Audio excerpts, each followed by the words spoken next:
Kollengode police custody മർദ്ദനത്തിൽ പ്രതിഷേധിച്ച് youth Congress Kollengode police സ്റ്റേഷനിലേക്ക് March നടത്തി. 2018 കൊല്ലങ്കോട് സ്വദേശി വിജയകുമാറിനെ അകാരണമായി മർദ്ദിച്ചതിൽ പ്രതിഷേധിച്ചാണ് മാർച്ച് നടത്തിയത്. പോലീസ് ജലപീരങ്കി പ്രയോഗിച്ചു.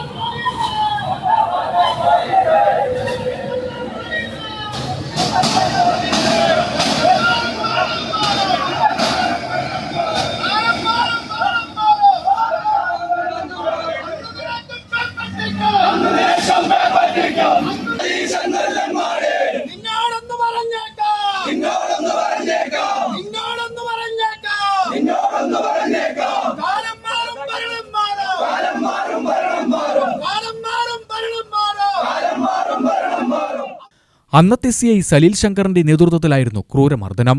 യൂത്ത് കോൺഗ്രസ് നെന്മാർ നിയോജകമണ്ഡലം കമ്മിറ്റിയുടെ നേതൃത്വത്തിലായിരുന്നു മാർച്ച്. സ്റ്റേഷന് മുന്നിൽ പോലീസ് പ്രവർത്തകരെ തടഞ്ഞു. തുടർന്ന് പോലീസുമായി ഉന്തും തള്ളുമുണ്ടായി. 100ഓളം പ്രവർത്തകരാണ് കൊല്ലങ്കോട് പെട്രോൾ പമ്പിന് മുന്നിൽ നിന്ന് സ്റ്റേഷനിലേക്ക് എത്തിയത്. 100 മീറ്ററിന് മുമ്പിൽ വെച്ച പോലീസ് ബാരിക്കേഡ് വെച്ച് തടഞ്ഞു. ഇത് മറികടക്കാനും ശ്രമമുണ്ടായി.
Ay,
തുടർന്ന് 10ഓളം പേരെ പോലീസ് അറസ്റ്റ് ചെയ്തു നീക്കി.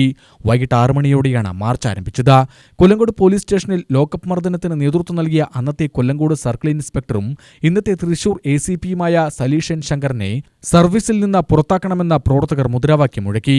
നിരവധി തവണ പോലീസ് ജലപീരങ്കി പ്രയോഗിച്ചതിന് ശേഷമാണ് പ്രവർത്തകർ പിരിഞ്ഞുപോയത്. യൂത്ത് കോൺഗ്രസ് പാലക്കാട് ജില്ലാ പ്രസിഡന്റ് KS ജയഘോഷ് മാർച്ച് ഉദ്ഘാടനം ചെയ്തു. ഈ സലീഷിനെ പോലെയുള്ള ക്രിമിനലുകളെ വെച്ചാണ് കേരളത്തിന്റെ ആഭ്യന്തര വകുപ്പ് മുന്നോട്ട് കൊണ്ടുപോകാൻ പിണറായി വിജയന്റെ ഗവൺമെന്റ് തയ്യാറാവുന്നതെങ്കിൽ വരുന്ന നാളുകളിൽ പിണറായി വിജയനും കേരള പോലീസിനും യൂണിഫോം ഇല്ലാതെ റോഡിലിറങ്ങാൻ അനുവദിക്കില്ല എന്ന് പറയാൻ ഈ സമരത്തെ ഉപയോഗിക്കുകയാണ്. നാളെ പട്ടാമ്പിയിലെ വടക്കാഞ്ചേരി SHOയുടെ വീട്ടിലേക്ക് യൂത്ത് കോൺഗ്രസ് പട്ടാമ്പിയിൽ മാർച്ച് നടത്തുകയാണ്.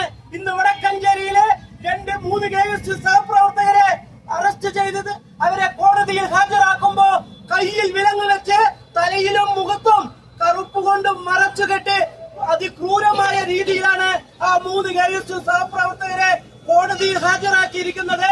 ഇവിടത്തെ 65,000-ഓളം വരുന്ന പോലീസുകാർ മുഴുവൻ ക്രിമിനലുകളാണ് എന്നൊരു അഭിപ്രായം ഞങ്ങൾക്കില്ല. പക്ഷേ കഴിഞ്ഞ കാലഘട്ടങ്ങളിൽ ഇവിടത്തെ മനുഷ്യാവകാശ കമ്മീഷൻ നടത്തിയ ഒരു പഠന റിപ്പോർട്ടിൽ പറയുന്നുണ്ട് 9,423 പോലീസുകാർ അതിൽ ക്രിമിനൽ പശ്ചാത്തലമുള്ള ആളുകളാണ് എന്ന്. നമ്മളെയൊക്കെ ഞെട്ടിക്കുന്ന തരത്തിലുള്ള മനുഷ്യാവകാശ കമ്മീഷന്റെ റിപ്പോർട്ട് വന്നിട്ടും അതിനെ ചെവിക്കൊള്ളാനോ അതിനെ അനുസരിച്ച് നടപടിയെടുക്കാനോ കേരളത്തിന്റെ ആഭ്യന്തര വകുപ്പ് തയ്യാറായില്ലെങ്കിൽ വരുന്ന നാളുകളിൽ ശക്തമായ സമര പോരാട്ടങ്ങൾക്ക് യൂത്ത് കോൺഗ്രസ് നേതൃത്വം കൊടുക്കുമെന്ന് മാത്രം പറഞ്ഞുകൊണ്ട് യൂത്ത് കോൺഗ്രസ് മണ്ഡലം പ്രസിഡന്റ് മനു പല്ലാവൂർ അധ്യക്ഷത വഹിച്ചു. DCC general secretary KG Eldho, youth congress സംസ്ഥാന general secretary C Vishnu, youth congress ജില്ലാ ജനറൽ സെക്രട്ടറിമാരായ വിനീഷ് കരിമ്പാറ, ശ്യാം ദേവദാസ്, KSU ജില്ലാ പ്രസിഡന്റ് നിഖിൽ കണ്ണാടി, KSU സംസ്ഥാന general secretary Ajas Kuzhalmannam, DCC member Pradeep Nenmara, block congress committee president K Guruvayoorappan, KSU നിയോജകമണ്ഡലം പ്രസിഡന്റ് രാജേഷ് M ദേവൻ തുടങ്ങിയവർ സമരത്തിന് നേതൃത്വം നൽകി. UTV news Palakkad.